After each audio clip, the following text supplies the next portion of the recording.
నేను ఎంఆర్ఓ గారికి తెలియజేసిన తర్వాత ఎమ్మెల్యే సార్ ఉంటారు చోటుపల్లి ఓకే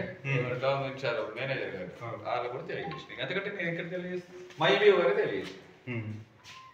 ప్రతికోటి ఇక్కడ మన స్కూల్ కాదు ఇది మండలం మొత్తం ఇదే రైస్ వచ్చినాయి మేము చెరిగి చేస్తున్నాం అలా అంటే ఎంత చెరిగినా కూడా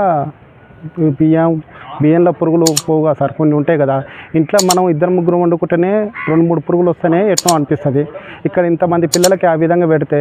అనారోగ్య పాలైతే ఎవరి బాధ్యత కేంద్రం ఇప్పుడు రాష్ట్రం ఈ విధంగా చేస్తే ఎవరికైనా ఇబ్బందే కదా పిల్లలకి ఎక్కడి నుంచి వచ్చిన బియ్యం ఇవి మంచి బియ్యం రావాలి మొత్తం మీద బియ్యం మంచిగా వస్తేనే పిల్లలు మంచిగా స్టడీ అయినా ఏదైనా మంచిగా చదువుతారు చేస్తారు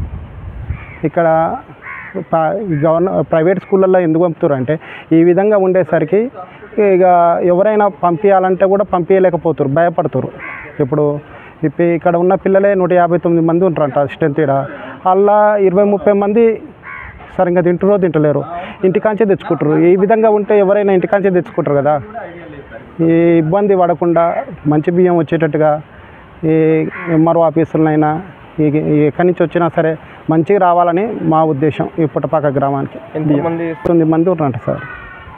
159 మందిలో ఒక 20-30 మంది తింటారు మిగతా వాళ్ళు తింటారు ఇక మా బుజ్జి కూడా ఇక్కడ చదువుకుంటుంది ఒక వారం రోజుల నుంచి చెప్తుంటేనే ఇక మాకు అర్థమయ్యి మరి ఏంది అని